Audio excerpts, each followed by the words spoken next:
Kung bago ka pa lang sa aking YouTube channel, please subscribe at i-hit ang notification bell para updated ka sa aking bagong videos. Max Collins, ipinagtanggol si Vice Ganda. Bakit kaya siya nagbigay ng pahayag? Ang buong kwento, alamin.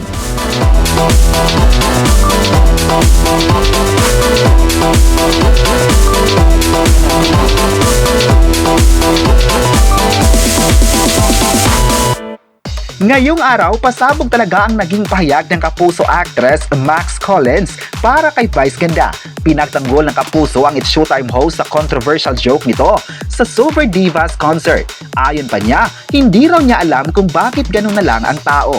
Minsan daw ay sobrang seryoso ng mga ito, kung sa tingin naman raw na hindi katatawa sa isang bagay ay mag-move on na lang.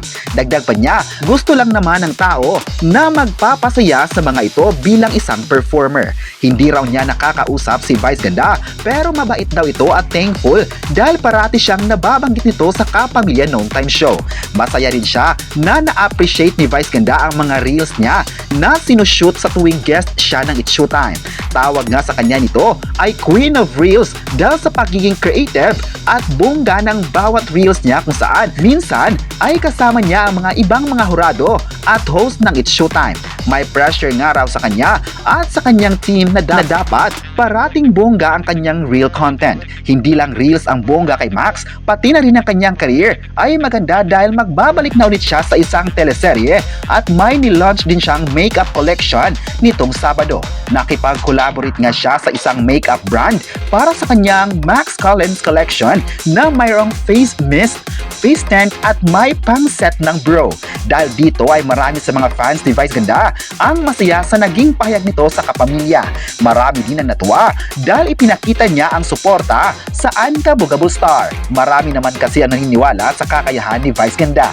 Nagtiwala talaga ang mga tao sa mga gagawing mga proyekto ng Kapamilya. Maganda raw dahil kahit marami siyang mga bashers sa ngayon ay di siya nagpapatinag nito. Mas palaban talaga ang Kapamilya host at comedian dahil alam niya sa sarili na tama ang kanyang ipinaglaban. May mga fans naman na nagsabing mamahalin pa rin nila ang Ankabugabol Star dahil nakita nila kung gaano ka-deserving nitong mahalin.